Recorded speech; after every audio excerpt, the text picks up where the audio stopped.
Okay, so we do have some feedback concerning the activities of SARS, don't yeah. I mean, if you go on social media, just take a trip on social media, you'll see a deluge of, you know, people's experiences, most of them bad, that they've had with SARS Especially operatives. if you use the hashtag #EndSARS now. Oh, absolutely. But see this mail we got from Elizabeth saying, my husband and his business partner, on their way to Benin, were stopped by SARS, handcuffed because they saw a proposal with dollar amount. She goes on to say they threatened that they will waste them. And her husband said he just kept praying under his breath and asked that they take them to their office. At least they will see other police officers than being in the middle of nowhere. They drove around and around, and they finally negotiated from 1 million naira to, she says, 7,000 naira, which was the only money in her husband's account. And they went to the POS agent at Ikeadolo before Benin City to collect it. She ends by saying, for the record, her husband does not carry dreadlocks, nor his friend. Her husband is 50 years plus, and she wept when her husband recalled his ordeal to her. She says it was traumatic. Elizabeth sending that mail to us about her husband's experience. Well, similar experience is shared by Dari, who wrote, I would never believe that SARS would be banned. The IGP's statement is they're just mere words, he says. I had an encounter with SARS at Abeokuta-Owode Expressway. I was asked to produce an identity card, and I gave them my company's ID card, my business card, and driver license. Then SARS asked to check my phone, which I declined. And I stood my ground, but within me, I was praying forcefully and shaking because one of them had pointed his gun at me. But I thank God I was let go after a few minutes of argument without my phone being checked. The question they weren't able to answer was, why do you want to check my phone? Well, certainly something troubling, something, it's he who feels it, you know, that knows it. And it's interesting that this kind of conversation you find replete in various parts of the country. You know, people sharing their experiences of how their lives have been affected by this, and hoping that at least for once, the IGP statement, the president's position, and all the conversations we've been having about police reforms will have some significant meaning. And one thing a lot of people don't understand is, how does money come in? How do you negotiate? I mean, see Elizabeth's account. How do you begin to negotiate 1 million naira for what? I mean, is it ransom being paid? Is it money for protection? There are a lot of questions how money comes in. I recall we had that conversation with the former CP yesterday, who said that extortion is a big deal, really, especially when you have roadblocks and what have you. So that's one of the main questions to ask. How does money come into play? The police is meant to protect, not extort. So those are some of the huge questions that we have about this whole End SARS campaign, the reforms that are being planned by the government and others. Well, yeah, we'll be expecting the Commissioner of Police in Lagos to actually join us this morning and then respond to some of these concerns and experiences, as a matter of fact, that people have had. And hopefully they don't continue having them. But there's several people everywhere is almost replete with an experience or the other about what might have happened previously on that particular one. So, well, we do have a gentleman who, well, also has an experience to share about this particular matter. So he will just tell us about it before the Commissioner of Police does come in. Vignon Awasa is a community advocate. I believe that is the Agri community. Good morning and thank you for joining us. So could you go ahead and tell us, what is your own experience about this? Good morning, good morning, Nigerians. First, let's thank God we are still alive.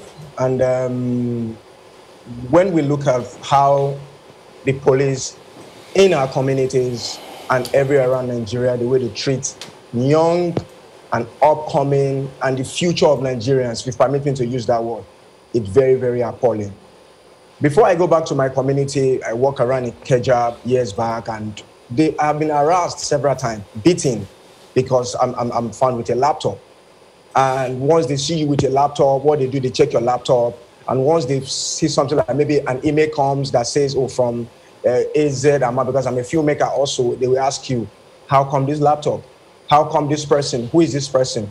And they will take you. So if you can't explain yourself, that's one big problem. They take you and delay you. Then before you know, they rope you with all things and put you in trouble. That's for that. Then back to where I come from. I'm from Badagry. And like you rightly say, my name is Vinyan Hwase. October 1st, while our comrades were out there, and we also were somewhere else doing a Zoom, protest, talking to other people how we need to come together and see how we bring sanity to our community. And while they were on the road, peacefully protesting, and this is not the first time that has been done, and while we are asking what is right, and they claimed them, they were claimed by the police, and they were they were taken out from Badagry. So the question is this: what are we asking them to do? And why did the police come in? We're asking them to help us repair the Lagos-Badagry Expressway. So, and if you check, before now, this road they did this road in 1975, thereabout. Up till now, nothing tangible has been done on that road. And you are now saying, why are people coming out to ask for them to repair the road? We just need them to make some palliative so that our people can move, goods and services can move. If you don't do this, how do we go about this? And you say, okay, young guys, once you come out, the police will come at us. So it's not a new thing, and we are used to it already. But what the police and the authority need to understand is, once anybody comes out, once you pick anyone, you need to understand the reason why this person is there. You need to dialogue. You need to listen to them. We are just can't come out and start speaking and start doing things as if we don't come from somewhere. And if you know, because we all belong to one clan, people will definitely call you. Come, Fite Ajay, it means in my language, where are you going? Not a. Many Odona, who have you spoken to? And our elders are always there to guide us. So the work of the police, they really need to understand what it is in the society. Because but Mr. Hwase, just one moment.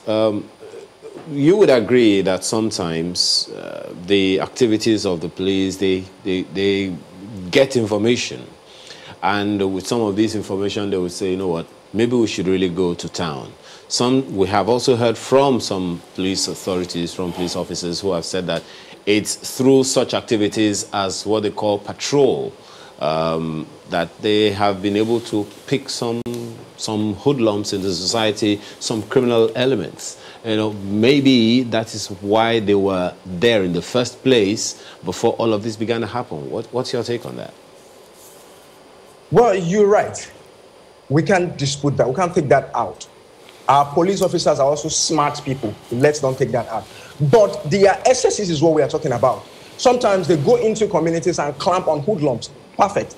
But the reason why I'm speaking this morning is just for one simple thing. Why am I speaking this morning?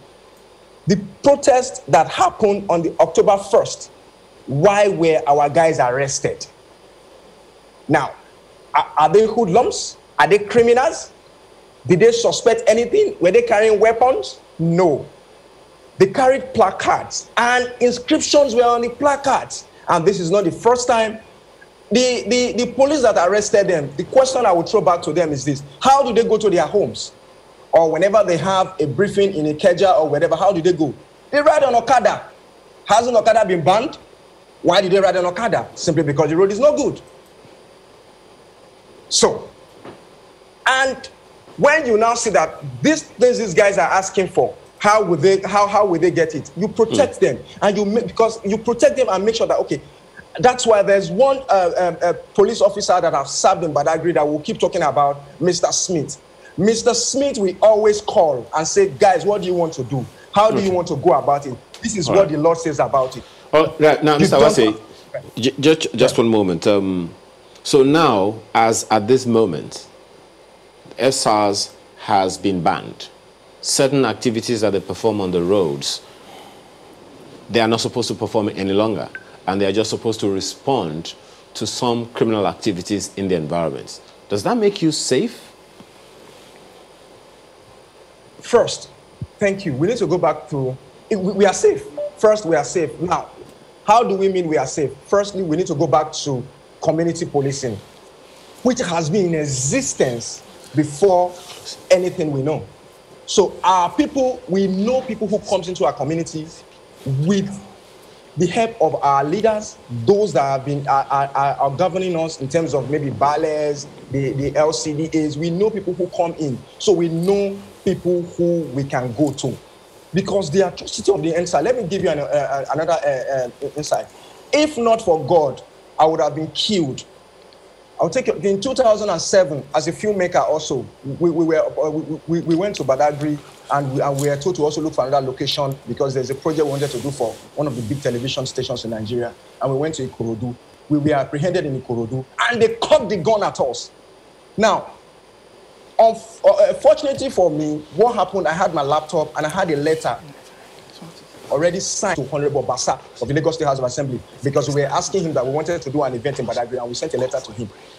They saw the letter and they looked at me. Okay, you know Basa, where is the letter comes? Good enough, the letter has been acknowledged that it was gotten from his office, his excellency's office. And they looked at the letter and said, okay, you know what, you guys say.